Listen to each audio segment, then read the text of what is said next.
Hello students, in today's video lecture, we will learn about the next lecture from the subject Hospital and Clinical Pharmacy. Our chapter name is Pharmacy and Therapeutic Committee. As the name indicates, Pharmacy and Therapeutic Committee is consists of pharmacy staff and medical staff. So in this chapter, we will have to see the definition, purpose, organization, scope and functions, role of PTC in drug safety, role of PTC in ADR, and emergency drug list. So we will see one by one. First, definition of hospital pharmacy. Before going towards the definition, we will see the need of PTC committee. PTC म्हणजे pharmacy and थेरपेटिक कमिटीची गरज का पडली, का develop करण्यात आली PTC, याच्याबद्दलची काही कारणं आहेत. तर पहिलं कारण आहे a large number of drugs are available in a market for treatment of diseases. All drugs have a different efficacy, capacity and toxicities. So it becomes necessary to hospital to select the best suitable drug for the treatment of patients. Hence, to select the perfect drug for use in a hospital from numerous available drugs, the PTC is constituted in the hospital. So ह्याच्यावरून आपल्याला लक्षात येते की सध्या मार्केटमध्ये खूप सारे drugs available आहेत. एखादा साधा डिसीज जरी असेल, आपण ताप जरी आला आहे असं म्हटलं तरीसुद्धा तापावरती वेगवेगळ्या प्रकारची औषधं अवेलेबल आहेत. किंवा जरी ॲनाल्जेसिक आपल्याला पाहिजे असेल तरी वेगवेगळ्या टाईपचे ॲनाल्जेसिक मार्केटमध्ये अवेलेबल आहेत. मग त्यापैकी न्यूमरस अवेलेबल ड्रग्ज जे आहेत त्याच्यापैकी प्रॉपर कोणता ड्रग आहे, परफेक्ट कोणता ड्रग आहे त्या सिच्युएशनसाठी त्याचं सिलेक्शन करणं आणि ते सिलेक्शन करण्यासाठी म्हणून PTC कमिटीची स्थापना करण्यात आली. कारण PTC कमिटीमध्ये फार्मसी डिपार्टमेंटमधले काही पर्सन्स आहेत आणि थेरपेटिक म्हणजेच मेडिसिनल डिपार्टमेंटमधले काही मेंबर्स आहेत आणि त्यामुळे ते दोघेही मिळून त्याच्याबद्दल आपल्याला व्यवस्थितपणे माहिती देऊ शकतात. So the basic purpose to form the PTC is to select the perfect drug from numerous available drug into the market. कारण प्रत्येक ड्रगची इफिकसी, कॅपॅसिटी आणि टॉक्झिसिटी वेगवेगळी आहे. मग जो ड्रग जास्त इफेक्टिव्ह आहे आणि कमी टॉक्झिसिटीज दाखवतो आहे असे ड्रग सिलेक्ट करणं गरजेचं आहे. आणि जर ड्रग सिलेक्शन करायचं असेल तर आपल्याला ड्रगबद्दलची पूर्ण माहिती असणं गरजेचं आहे. म्हणूनच ज्या लोकांना ड्रगबद्दल पूर्ण माहिती आहे अशा लोकांची मिळून एक कमिटी तयार केली जाते ज्याला PTC कमिटी म्हटलं जातं. आणि ते लोक मग कोणते ड्रग हॉस्पिटलमध्ये यूज करायचे आहेत पेशंटसाठी त्याचं सिलेक्शन करतात. So this is the need of PTC. Next point is definition of PTC. It is an advisory group of medical staff and serves as an organizational line of communication between medical staff and pharmacy department. It is the body of medical staff and administration of hospital to recommend the matter related to the therapeutic use of drug. So PTC committee he basically medical staff आणि pharmacy स्टाफपासून बनलेली असते आणि त्या दोघांमध्ये communication करण्यासाठी, proper कम्युनिकेशनसाठी ते form करणं गरजेचं असतं. प्रत्येक हॉस्पिटलमध्ये pharmacy and therapeutic committee registered असणं किंवा त्यांनी फॉर्म करणं ती गरजेचं आहे. So it is a body of medical staff and administration of hospital. Medical staff आणि हॉस्पिटल ॲडमिनिस्ट्रेशनचे काही मेंबर्स त्याच्यामध्ये त्या PTC कमिटीमध्ये असतात, जे काय करतात तर which recommends the matter related to the therapeutic use of drug. ड्रगच्या थेरपेटिक यूजबद्दल जर काही प्रॉब्लेम्स असतील, जर काही अडचणी असतील तर त्याच्याबद्दल ते शंकांचं निरसन करण्यासाठी मदत करतात. Then the purpose of committee. There are two main purpose of committee. First is the advisory and second is educational. Advisory म्हणजे ॲडवाईस प्रोव्हाइड करायचा आहे आणि एज्युकेशनल म्हणजे एज्युकेशन प्रोव्हाइड करायचं आहे. त्याच्या नावातच त्या कमिटीचे पर्पज आपल्याला दिसतात. So the committee recommends to adopt the policies or helps in the preparation of policies regarding the evaluation, selection and therapeutic use of drugs. Committee हॉस्पिटलमध्ये ज्यावेळी डेव्हलप केली जाते त्यावेळी ड्रगचं इव्हॅल्युएशन कसं करायचं आहे किंवा सिलेक्शन कसं करायचं आहे, ड्रगचे थेरपेटिक यूज काय आहेत याच्याबद्दल काही पॉलिसीज तयार करतं आणि त्या तयार करण्यासाठी कमिटीचा रोल महत्त्वाचा असतो.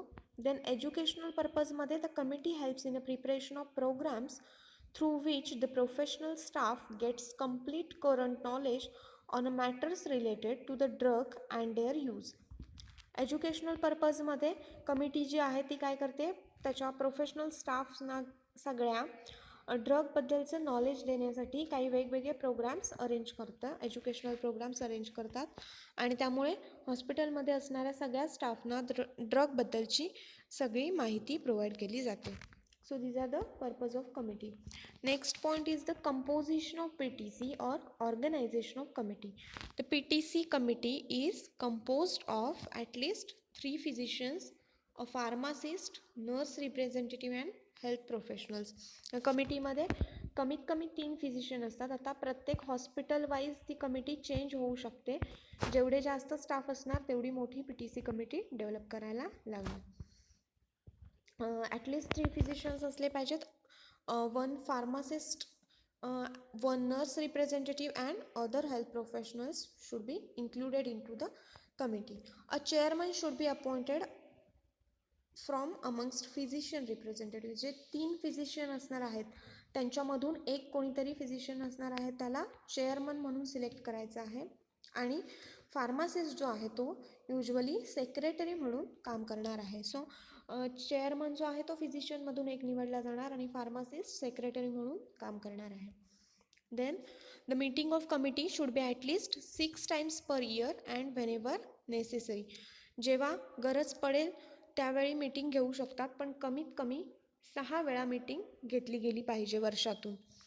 त्याच्यानंतर the agenda should be prepared by secretary, submitted to the committee members within a sufficient time before meeting. Meeting जी होणार आहे त्याचा अजेंडा म्हणजे ह्या मीटिंगमध्ये आपण काय डिस्कस करणार आहोत ते सगळं आधीच तयार केलेलं असलं पाहिजे आणि ते सगळं सेक्रेटरीने तयार केलं पाहिजे. सेक्रेटरीने म्हणजे फार्मासिस्टने तयार केलं पाहिजे आणि कमिटी मेंबर्सना मीटिंगच्या आधी तो अजेंडा पोचलेला असला पाहिजे. Then the secretary should prepare the minutes of meeting and maintain the permanent record of meeting. पुन्हा एकदा सेक्रेटरीनेच म्हणजे फार्मासिस्टने या मीटिंगमध्ये काय डिस्कस करायचं आहे, आधीच्या मीटिंगमध्ये काय बोललो आहे आपण याच्याबद्दलच्या सगळ्या नोट्स आणि त्या मीटिंगचे सगळे रेकॉर्ड्स मेंटेन करून ठेवले पाहिजेत. So the next point from this chapter is function and scope of PTC. Pharmacy and therapeutic कमिटीचे फंक्शन्स आहेत to advise the medical staff and hospital administration in a matters related to the use of drug. Medical staff किंवा हॉस्पिटलमध्ये असणाऱ्या बाकीच्या स्टाफना ड्रगच्या यूजबद्दलची माहिती provide करायची आहे. Then to establish and develop the suitable educational schemes to improve the professional staff on the matters related to the use of drug. वेगवेगळ्या प्रकारचे educational programs arrange करून बाकीच्या स्टाफला ड्रगच्या थेरपेटिक यूजबद्दल माहिती द्यायची आहे. To develop and compile the formulary of drug and prescription accepted for use in hospital and also minimize the duplication of same type of drugs or product. Hospital formulary म्हणजे हॉस्पिटलमध्ये use केल्या जाणाऱ्या ड्रगची list, ती list prepare केली गेली पाहिजे आणि त्याच्यानुसार जेवढे प्रिस्क्रिप्शन येणार आहेत हॉस्पिटलमध्ये किंवा जे जे ड्रग हॉस्पिटलमध्ये यूज केले जाणार आहेत त्या सगळ्याबद्दलची माहिती जी आहे ती फार्मासिस्टने रेकॉर्ड करून ठेवायची आहे. To study the problems related to the distribution and administration of drug used in a hospital. Various drugs are administered used into the hospital and administered by various routes and distributed to the nursing station by various methods. So if any problem arises while distribution or administration of such a drug, then PTC committee should study that problems and should solve that problems. To review the adverse drug reactions occurring in to the hospital. जर एखादी adverse drug reaction develop झाली तर ते report करणं आणि review करणंसुद्धा PTC कमिटीचं काम आहे. To initiate and promote the studies on a drug use and review the results of such studies. Drug यूजबद्दल किंवा नवीन ड्रगबद्दल जर काही स्टडी करायचं असेल तर त्याच्यामध्ये पार्टिसिपेशन करणं. Then to recommend about drugs to be stocked in a hospital and patient care areas. What is the main role or what is the need of PTC? Primarily, PTC is composed to select the proper drug. So here PTC should recommend how which drug should be stocked in a hospital patient care areas. So PTC done a very important role for selection of proper or perfect drug, to advise the pharmacy in the implementation of effective drug distribution and control procedures. जर drug quality control असेल किंवा drug distribution असेल याच्यामध्ये ॲडवाईजसुद्धा PTC committee देऊ शकते. So these are the functions of PTC. Next point is the role of PTC in a drug safety. Drug safely use केले जावेत हॉस्पिटलमध्ये यासाठी PTC काही इन्स्ट्रक्शन्स देत असते. So, drug safety is one of the major responsibilities of hospital pharmacists. PTC can play effective role in ensuring drug safety on a continuous basis by creating the safety awareness in all departments of hospital. So, त्यासाठी काही guidelines provide केलेल्या आहेत PTC ने. First is employment of qualified registered pharmacist with at least B Pharm degree holder as a chief pharmacist and rest are diploma holder. So, chief pharmacist म्हणून बी pharmacy complete केलेल्या पर्सनलाच तिथे chief pharmacist म्हणून employment द्यायची आहे आणि बाकीचे जे त्याचे फेलो फार्मासिस्ट आहेत किंवा असिस्टंट आहेत ते डिप्लोमा होल्डर असले पाहिजेत. Then takes care that dispensing is done only by the pharmacist. कोणताही ड्रग फक्त फार्मासिस्टनेच डिस्पेन्स केला गेला पाहिजे, बाकी कोणीही person without licence drug dispense करू शकत नाही. Then sufficient number of pharmacists are employed. Then proper and adequate storage facilities are provided in pharmacy. So drug store करण्यासाठी ज्या फॅसिलिटी लागणार आहेत त्या सगळ्या प्रोव्हाइड केल्या गेल्या पाहिजेत. Then poisonous material and non-poisonous materials are stored separately. Poisonous material non poisonous मटेरियलपासून वेगळ्या ठिकाणी स्टोअर करायचे आहेत, नाहीतर क्रॉस कंटॅमिनेशन होऊन पॉयझनस इफेक्ट प्रोड्यूस होऊ शकतात. Pharmacy should have adequate equipments. वेगवेगळ्या प्रकारची इक्विपमेंट्स जे आहेत ती चांगल्या कंडिशनमध्ये असले पाहिजेत आणि अवेलेबल असले पाहिजेत फार्मसीमध्ये. Then external preparations are kept separate from internal use preparation. Then good manufacturing practices should be followed by the pharmacist in case of manufacturing of drugs. Then stock and issue of narcotic and psychotropic substances shall conform to the legal requirements. Narcotic आणि सायकोट्रॉपिक substances जे आहेत त्याचा misuse होऊ शकतो. Habit forming ते substances आहेत, त्यामुळे त्याच्याबद्दलचं सगळं रेकॉर्ड व्यवस्थितरित्या मेंटेन केलेलं असलं पाहिजे. Hospital should have drug formulary which is periodically revised and kept up to date. मग असे सांगितलं तसं ड्रगची लिस्ट, हॉस्पिटलमध्ये यूज केल्या जाणाऱ्या ड्रगची लिस्ट जी आहे त्याला हॉस्पिटल फॉर्म्युलरी म्हणतात. प्रत्येक हॉस्पिटलमध्ये हॉस्पिटल फॉर्म्युलरी असली पाहिजे आणि ती अप टू डेट असली पाहिजे. अप टू डेट म्हणजे जर त्यामध्ये एखादा नवीन ड्रग ॲड केला गेला असेल तर तो लगेच त्यात मेन्शन केला पाहिजे, किंवा एखादा ड्रग रिमूव्ह केला असेल तर तो त्यातून काढून टाकला पाहिजे. सो अशा प्रकारे ती अप टू डेट असली पाहिजे. Then expired and deteriorated drugs are physically separated. जर एखादे एक्सपायर्ड ड्रग असतील तर ते मॅन्युअली सेपरेट करायचे आहेत. And providing a library and documentation facility. फार्मसीमध्ये लायब्ररी फॅसिलिटी आणि डॉक्युमेंटेशन फॅसिलिटी असली पाहिजे. त्यामुळे काय होतं, जर एखाद्या वेळी फार्मासिस्टला कोणत्याही ड्रग संबंधात किंवा कोणत्याही प्रकारची माहिती हवी असेल तर तो त्या रेफरन्स बुकमधून कलेक्ट करू शकतो. So these are the role of PTC or these are the guidelines provided by PTC in a drug safety. Next point is role of PTC in a ADR. Adverse drug रिॲक्शनमध्ये pharmacy and therapeutic कमिटीचा role हा खूप important असतो. So PTC must bear a responsibility for detection and prevention of ADR. Adverse drug reaction जर एखादी हॉस्पिटलमध्ये होत असेल तर ती डिटेक्ट करणं आणि ती प्रिव्हेंट करण्यासाठी PTCचा रोल खूप इम्पॉर्टंट असतो. Every case of ADR has to be reported by attending physician. जो फिजिशियन त्यावेळी तिथे अवेलेबल असेल किंवा जो ड्युटीवरती असेल त्या फिजिशियनने ते रिपोर्ट केलं पाहिजे. Then ADR reporting form is design by PTC, pharmacy and therapeutic committee. Adverse drug reaction जी आहे ती रिपोर्ट करण्यासाठी जो फॉर्म आहे तो त्यांनी तयार केलेला असतो. Attending physician should complete the ADR report form. The form should be filled by attending physician. Then ADR report form forwarded to the chairman of PTC. एकदा का तो फॉर्म भरला फिजिशियनने की तो PTCच्या चेअरमनकडे पाठवला जातो. Then chairman of PTC forwarded it to the clinical pharmacologist.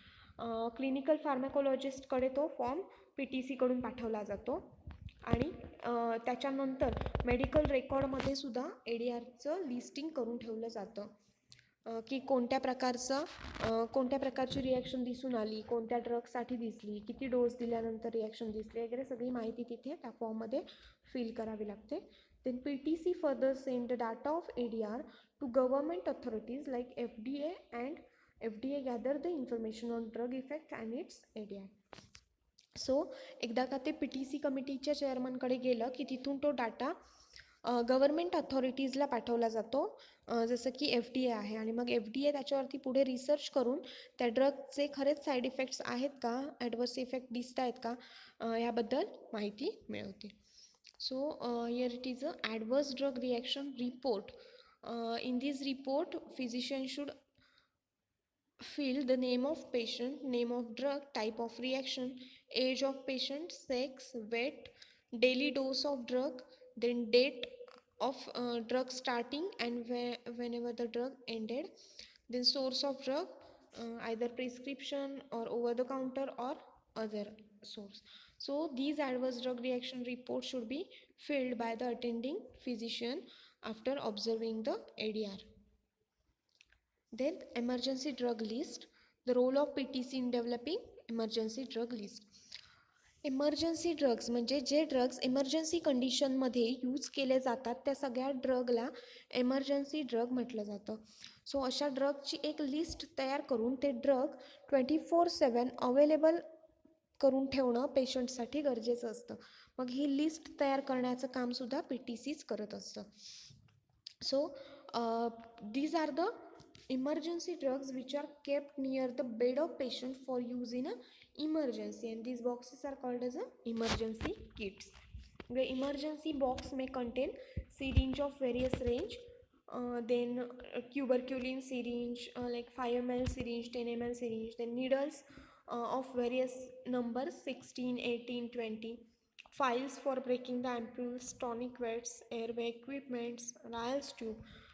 So तो emergency drug box जो आहे त्याच्यामध्ये इमर्जन्सीला यूज करण्यात येणारे सगळे इन्स्ट्रुमेंट्स किंवा अप्लायन्सेस आणि ड्रग्स असले पाहिजेत.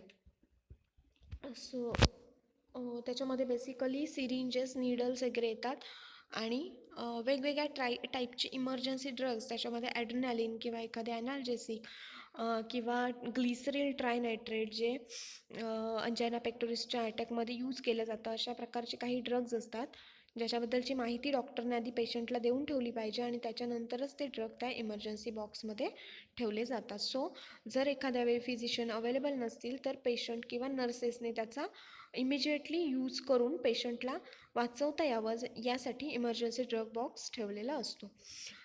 So with this we have finished our chapter, and here are the repeatedly asked questions from the board exam.